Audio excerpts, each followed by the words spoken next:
You should ask more. Yeah. Tim Gajser, 1-1 again at Matterley Basin. You obviously love this place, but you look back to your best today. Yeah, it's always a pleasure coming here and racing on such an amazing track. Today was a good day, going 1-1. Couldn't wish for a better end of the season. Gives me a lot of confidence, for next season and also for the off season. So yeah, super happy. It took a while to get back to this level. I think people probably shouldn't underestimate how I was a broken femur, and this level of GP is very high, and even a rider of your capability, it takes time just to get that feeling back. Was it difficult for you mentally to go through that process, even though you were back in GP, just not at the front yet? Yeah, exactly. Even myself, I thought that it's gonna be quicker. Because I felt good on the training, but then training and racing is two different things. Yeah. So it took me a couple of races to start to believe again that I can fight with the top guys, in front. And I think it was a turning point in Turkey. Actually that was the first week that I really felt that I can fight for a podium.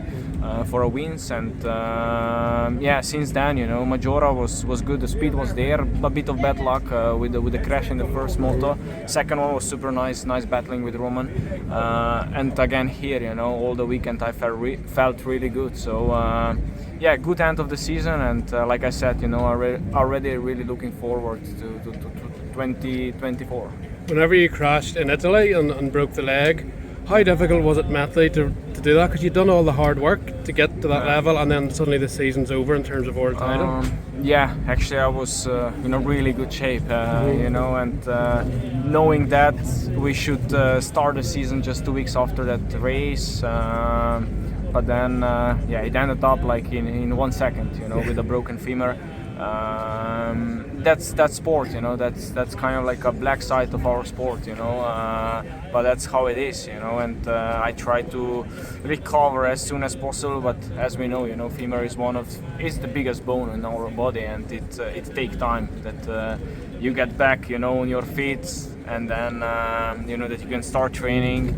So it was basically 4.5 months, 5 months that I was off the bike, and then I, after 5.5, I came back racing in Locket. But yeah, it was a big injury, but I'm glad that now that's behind us. And Have you any issues with the leg now, riding or training, or is it 100%? Would you say? Now? Yeah, now. Now it's okay, I don't have any problems with it, and that's the only thing that I'm really happy, because I have the plates inside, I have the nail through the bone, the screws. So sounds painful. Yes, but I'm really happy that I don't feel any pain, and I can really train like I need to, and pain-free, let's say. That's the most important thing. I feel like we've been robbed, the fans and maybe yourselves, of you and Jeffrey Hurlings being fit together for most of your careers. Can you both this winter sign an agreement with each other that you will not get injured and you'll fight for this world title? I think we hope so, and next year, if we all are healthy, can be amazing season, because so many great riders in MXGP right now. And even some of the top of MX2 riders are coming up, like Iago. I think a couple of more. So I think it's going to be an amazing season. So Jet Lawrence is undefeated outdoors in America. You're going to be his kind of teammate in 2 weeks. Do you think you can beat him, and is that a goal of yours? Because no one else has been able to do it. I feel like he's going to have a target on his back. I mean, for me, it's just trying to enjoy, if I'm enjoying, I know that I can be really fast. But yeah, I think it's gonna be amazing event, in 2 weeks in Ernée. Like I already mentioned in press conference, Ernée is always amazing. Many people came there. It's kind of like Olympic, in our sport. So the noise there is unreal. Yes, I'm really looking forward to represent Slovenian country, and we see. I will do my best. Definitely, I wanna finish the season, on a high note. And the SMX has just finished in America. There's been talk that you guys could do well there if there was a qualifying system for you to allow to do that. Is that something you'd be interested in, or you've already raced Monster Cup? Have you sort of ended that side of things? I did a couple of times Monster Cup, and I think it was quite similar. Yeah. Maybe even the second one was really like motocross. I don't know, Chicago or something like that. Yeah, I saw some highlights. a couple of weeks ago. Yeah, A couple of weeks ago, there was not really a written sections, but it was more kind of like outdoor track. But of course, it would be interesting, you know. Why not? I don't know if they manage to do it. We will be definitely trying to, or I don't know. We will see. Brilliant, Tim. Thank you. Well done. Yeah, well, Geerts, that was quite the performance. Second GP win in a row. Your final GP win. You went out on a high after a rough season, but those last couple of laps were pretty impressive. 2 slick passes to get the win and get the GP win. Can you talk us through it? Yeah, it was really nice weekend. I felt better and better on the track every time. So first heat, I was like the last 10-15 minutes I was feeling better and better, and then just came a bit short and finished third. And then second heat, didn't have the best start, but I was feeling really good on the track and made a lot of passes in the first laps, and then I was behind Adamo and Langevelde and in the De Wolf, and then in the end I just found some different lines and made the 2 passes, so really happy to finish my MX2 career with the win. On the line around the tree, you scored 2 or 3 people off there. Once you seen that line, did you think that's my spot? Yeah, for sure. That was like the main spot to pass for me. I found a really good line on the inside, so I was trying to keep going in that line, and then in the end I made a couple passes there, so it was quite good. It feels like the last 2 weekends you've kept your best for the second motos. You've played it pretty smart the first one. Is that the way you've thought about it, or is it just the way it happened? Yeah, that's the way it happened. I don't know. Just the last few weekends I felt better in the second heat, so it's just like I don't know why. And you got second overall. I know you don't want another second place in the championship, but it's still better than third. Was that on your mind to try and get in at least the top 3 and try and get second in the season? Yeah, the goal was to, like before the weekend, to get the second place in the championship. I think I can be really happy to finish second after 2 injuries this season. So no world title, but in the end I think I can be happy with my second place this season. I was speaking to Stefan Everts on Friday, and I asked him what he thought about you and having to go. He lost world titles in a bad way himself, and he says he's very impressed at how you're able to mentally come back to this pace. How hard has it been for you to, especially that second crash, because the first one you were back within 3 weeks, but the second one wasn't even your fault, but again another rider crashed in front of you and effectively cost you a world title for the second year in a row. That's not easy for anyone to deal with. No, for sure. The first injury was quite not that difficult mentally, because I don't know, I've just felt that it would be the recovery wouldn't be that long and I would be back like quite fast. But after my collarbone injury, the first few weeks were quite hard.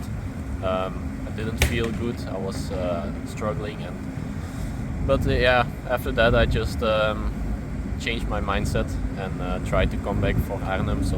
And it went really well there, and that was a really positive point. And after that, it went better and better. Do you think all this adversity that you've had in MX2 will help you in MXGP? It's obviously a very tough class, but you've been through so much. It's almost like you're almost mentally prepared for tough times. Yeah, I think I have a lot of experience now with mentally tough times. So looking forward to switch to MXGP next year.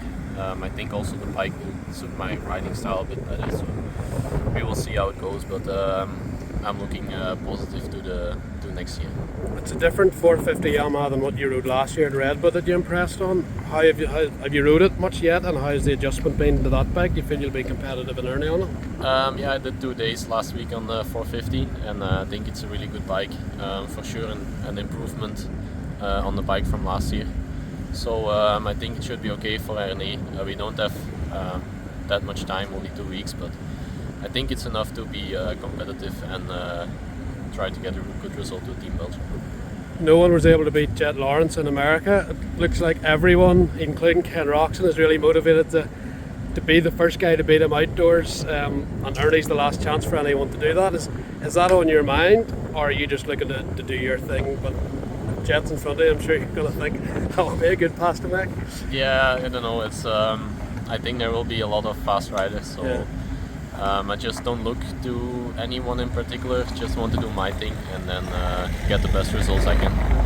And how long will you take off after Ernie before you start the 450 prep? I don't know yet. I think it will take a couple of weeks extra because it was such a tough season for me. But I think 4 or 5 weeks for sure. And the SMX series in America, a 3-round series, some people have been wanting GP riders to be allowed to race that through a similar qualifying system. Would that interest you, or is it too supercrossy for you? What are your thoughts on that? I think I'll just stick to the World Championship. Good job, thank you, Jago. Roman Febvre, a long season, a lot of ups and downs, but at one point in the season you were just winning GP after GP. How do you sum the year up, second overall? Yeah, pretty good season overall. The beginning was with a new bike, it's never so easy, but I managed to do it well. And then of course I had the crash in Spain where I was starting to be better. Then I lost Spain. I didn't race in Spain, which I lost a lot of points there because till that time I was like maybe 25 points behind the leader, which was not much.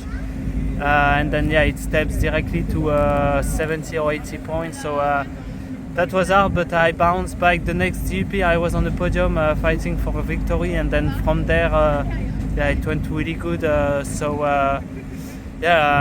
With missing races, then sure I cannot expect too much, but just to be second overall of the World Championship, I'm really happy with. That crash in Paris, we were there, and it was hard to watch.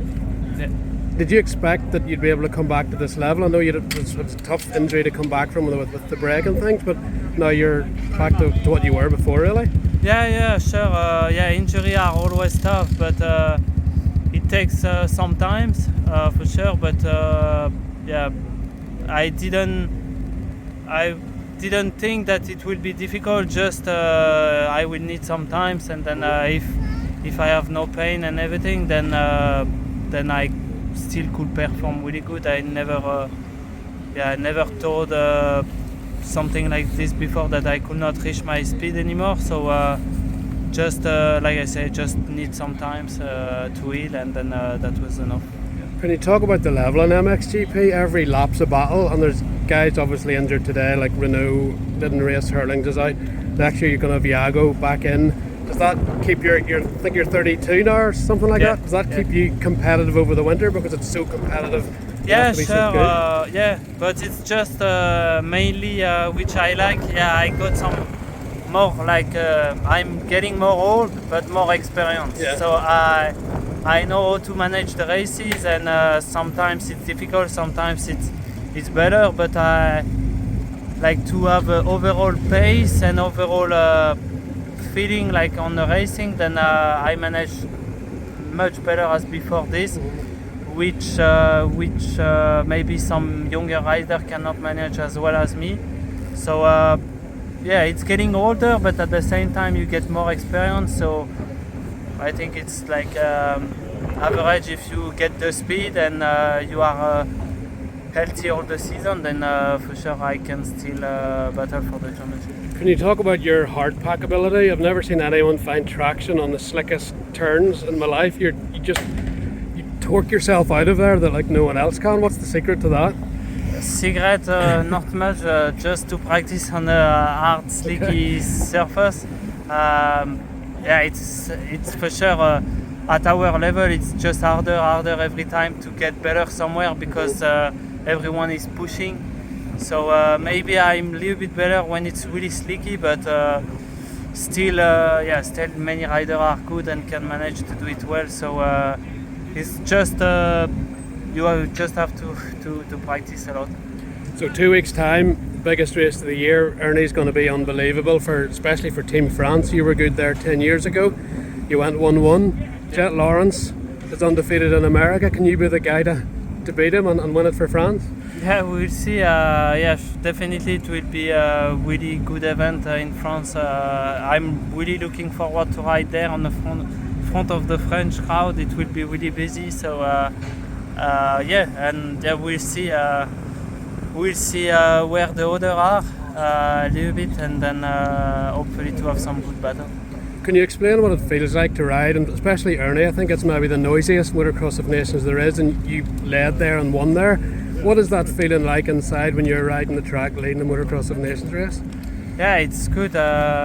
It's really good. For sure, it's better to be from their side than against them. Yeah. But you know, also like if you make a mistake, then they can be mad at you. So it's like but like I say, it's always better to ride on the front of the French crowd, especially how I'm feeling at the moment. So it's good to be to going there and to have a good feeling like this. So hopefully the team will be strong, and then we can manage to do something great. Good job, thank you, and well done this season. Thanks. Geerts and De Wolf, it's been a tough season for you, but you were very, very good today. And on the hard pack, you almost got that moto win at the end. Yeah. Talk us through it. It was a rough season. Actually went amazing, and then had the red plate. And then on that Thursday, I broke my ankle. So that was a bummer. Still rode 6 GPs with it, so was unreal. Like, I've had so much pain. It's unbelievable to describe how much pain I had. And then finally got a podium again in Lockhart, still with a lot of pain, but then had a big crash before Lommel, where I broke my back T5, and Before Lommel? just before Lommel on Wednesday. Just went over the bars. Not even my fault, some issue, and had a really big crash and got a fracture in my back, and then I tried to race Lommel, but that was unreal. I woke up on Sunday morning, couldn't even get out of my bed. My dad had to come help me to get up. I wonder what happened, yeah. I still tried on Sunday both motos, but I couldn't.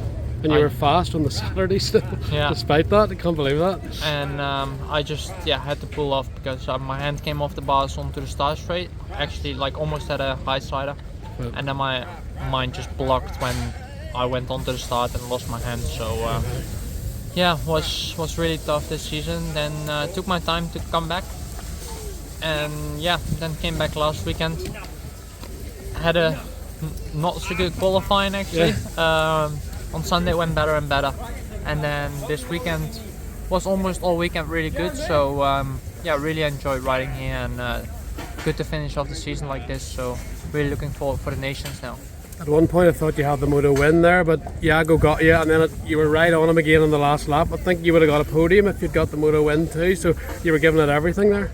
I was, but bummer that some people trying to block each other's pit boards. So my team put 3 times. I only knew afterwards, but my team put 3 times that I had to keep that inside close, because on the rest of the track I was alright. And then some people blocked our pit board, and they thought they could win from me like this, but they didn't. So that's a good thing, but a bummer I couldn't make the moto win. That's the only communication we have. It's not like Formula 1 that we can get something through an like an earplug or something, whatever. And then when other teams are blocking this, it's a shame, but it is what it is. Your hard pack's really good now as well. It's pretty much on the level of your sandal, or your sand riding's exceptional, obviously. So that's going to give you confidence for next season, but how difficult was it to injure your ankle just after your first GP win? It's sort of like the worst case scenario, really. That was the worst thing. My first race, my GP win, and then also my first time racing with the red plate. To come only 15 minutes before the first practice lineup, I'll come to the track, hide from everyone the whole weekend, and try to get through it. Was really tough, but we made it through, and we tried, and also got back on the podium, but then broke my back, so had to stop. We've got the Motocross of Nations coming in a couple of weeks. How are you feeling for that? You're quite a big guy now. To get starts on an MX2 can't be easy, but obviously the pace is there if you do, to try and do something with Holland. I'm really looking forward to represent Holland. We're gonna have a good team, so also Glenn and Calvin did a great job today, so we're gonna have a few good practices together, and we're gonna shine up there. I don't know if you've been watching the SMX in America. Yep. There's been not talk, but I think a lot of people would like to see the MXGP series having a qualifying format so that you guys could go over there and do the last 2 rounds. Would you like to do something like that? I don't think it's possible. Like, especially when you saw yesterday the track, that was just a supercross track. So I don't think you can put MXGP riders on that track because it won't be fair. Finally, you've been a star, a teenage star for 2 or 3 seasons now. A lot of hype. You got that GP win. Have you felt the pressure of living up to that? Because you've been a factory rider now, and obviously you got hurt this year. It looked like it was going to be the year you were going to struggle for the title. But does that weigh on your mind? And or how is it for you? No, I never felt it like a pressure. I got I was a factory rider since I'm 15. So since I'm 14 actually on the 125. So I've been a factory rider for a long time. So it never really felt like a pressure for me. It's just I have a good bike underneath me. So that's the only thing. What I feel as a factory rider, except from another team. Thoughts on Jet Lawrence? He mentioned in an interview that you were the only really guy that could beat him in Europe, even though you're a bit younger on the 85s. What are your thoughts on what he's doing? Does that give you inspiration of what you can do because your talent's up there? Me and Jet had some really sick battles back in the days on the 85. He was racing on the Suzuki at that point. And I remember one race was like the sickest race of my career actually. Right. Was on the 85 in Holland in Lelystad. And we just gapped like 30 seconds to the second guy. We were on it, like passing each other every single turn. So it's great to see him doing such an amazing season, winning everything he could actually. So big shout out to him for the hard work he's doing, because people won't see it, but behind the scenes we're doing a lot of work. Good job, Ken. Well done today.